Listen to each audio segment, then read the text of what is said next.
பார்த்தீங்கன்னா பணம் அவசியம் தான். எனக்கு கூட பணம் அவசியம் தான். அல்லேலூயா. நம்ம அப்படி பார்க்குறேன். சபை இது பண்ணலாம், கொஞ்சம் சபைக்கு தேவையானவங்களாம் எல்லாம் பண்ணலாம். ஆனா பணத்தோட முக்கியமானது கர்த்தரோட வார்த்தை ரொம்ப முக்கியம். அல்லேலூயா. கர்த்தரோட வார்த்தை ரொம்ப முக்கியமானது. அதான் வசனம் சொல்றது, கர்த்தரால் மீட்கப்பட்டவர்கள் ஆனந்த களிப்புடன் எங்க வருவாங்களா? சீயோன் வருவாங்க. அல்லேலூயா. சீயோனுக்கு வருவார்கள். அப்போ சீயோனுக்கு வரும்போது எப்படி இருப்பாங்களா? மகிழ்ச்சியா இருப்பாங்களா? சில பேர் யோசிக்கிறது, சில பேர் சொல்லுது, நான் என்ன செஞ்சேன், என் வாழ்க்கை ஏன் இவ்வளவு கஷ்டம், ஏன் என் வாழ்க்கையில இவ்வளவு பிரச்சனை, ஏன் என் வாழ்க்கையில இவ்வளவு போராட்டம்?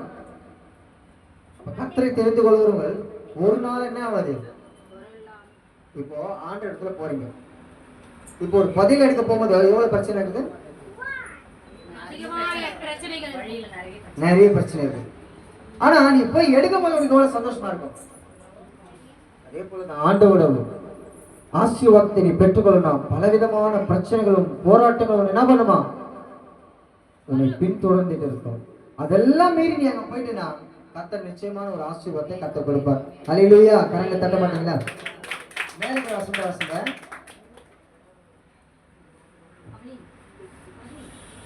அங்கே பெரும் காலியான வழியோ இருக்கும், அது பரிசுத்த வழி என்னப்படும். தீட்டுள்ளவன் அதிலே நடந்து வருவதில்லை.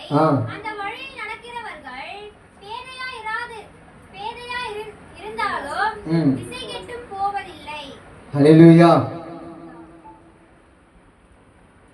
அவரோட வழியில் நம்ம வரும்போது நம்மளுக்கு ஞானம் இல்லாம இருந்தாலும் சரி, எப்படி இருந்தாலும் சரி, ஆனா கரெக்டா ஒரு வழியில் நம்ம போயிட்டே இருப்போம்.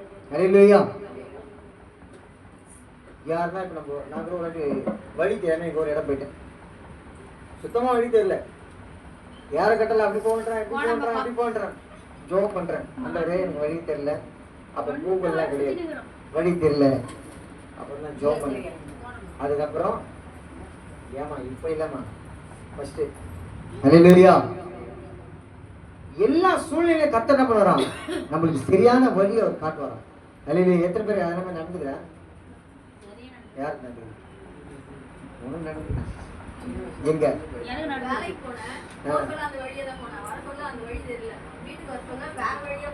அல்லேலூயா. அப்ப நீ ஜெபம் பண்ணிருப்பல, சொல்லிட்டல, வாயில வந்துச்சு. அல்லேலூயா. கவிதை பாடுவேன் கானானின் தேசத்தை, கணக்கிடக்காத தங்க இயேசு ராஜ நாமத்தை. கவிதை பாடுவேன் கானானின் தேசத்தை, கணக்கிடக்காத தங்க இயேசு ராஜ நாமத்தை. கவிதை பாடுவேன்.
கர்த்தருக்கு ஸ்தோத்திரம். இந்த நாளிலே கர்த்தர் உங்களை இடத்துல என்ன சொல்லியிருக்கிறார்? நீங்க எல்லாம் எப்படி இருக்கீங்களா? மீட்கப்பட்ட ஜனங்களா இருக்கிறோம். கர்த்தரால் மீட்கப்பட்ட மாதிரி இல்ல, சிறைபிடித்து போன மாதிரி இருக்கிறீங்க. கர்த்தரால் மீட்கப்பட்டவர்கள் ஆனந்த களிப்புடன் எங்க வருவாங்களா? ஒரு நாள் நம்ம எங்க போவோம்? சீயோனுக்கு போவோம். சீயோன் எங்க இருக்குது? ரஷ்யாலியா? மேலோகம், பரலோகம். பிரைஸ் எல்லாம் சரி. எத்தனை பேருக்கு இந்த நாளிலே இந்த வார்த்தை புரிஞ்சிருக்கு? ஏதாவது சொல்லுங்க. ஹalleluya. நான் கர்த்தரால் மீட்கப்பட்டுட்டேன். இன்னைக்கு இந்த பாருங்க, எப்படி மீட்கப்பட்டீங்கன்னா ஒரு விஷயத்தை சொல்றேன். இப்போ நம்ம சில விதமான பிரச்சனைகள் வருது இல்ல, வியாதியிலே ரொம்ப மோசமான பிரச்சனைலாம் வரும்போது இனி என்னை மீட்கிறதுக்கு யாருமே இல்லை, நான் அவ்வளவுதான் அப்படி நினைக்கிற பத்தியா, அப்ப கர்த்தர் உன்னை மீட்டெடுத்தாரு.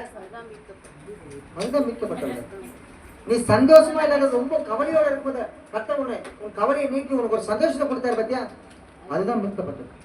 நீ சஞ்சலமும் தவிப்பமா இருக்கும்போது கர்த்தர் உனக்கு மகிழ்ச்சியும் சந்தோஷமா கொடுத்தாரு, அதுதான் மீட்கப்பட்டது. ஹalleluya.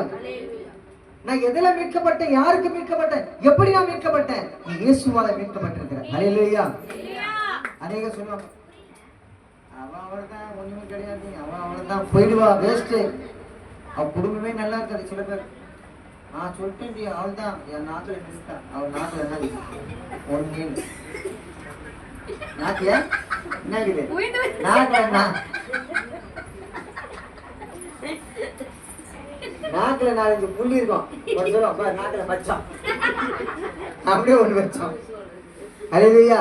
சில பேர் சொல்லுவாங்க நாக்குல பாரு என்ன இருக்குது புள்ளி, அது புள்ளி இல்ல புண்ணு. அந்த புள்ளி வந்துச்சுன்னா நாக்கு நான் கருணிக்கும், இது கருணாக்கு நான் சொன்ன அப்படியே பழிக்கும். அதான் சொல்லுவேன், நாக்குல பாத்தீங்களா மச்சம், அதை நான் சொன்னேன்னு அப்படியே பழிக்கும். அவங்க நல்லா இருக்குன்னு சொல்லு, அப்படி சொன்னா ஆகாது.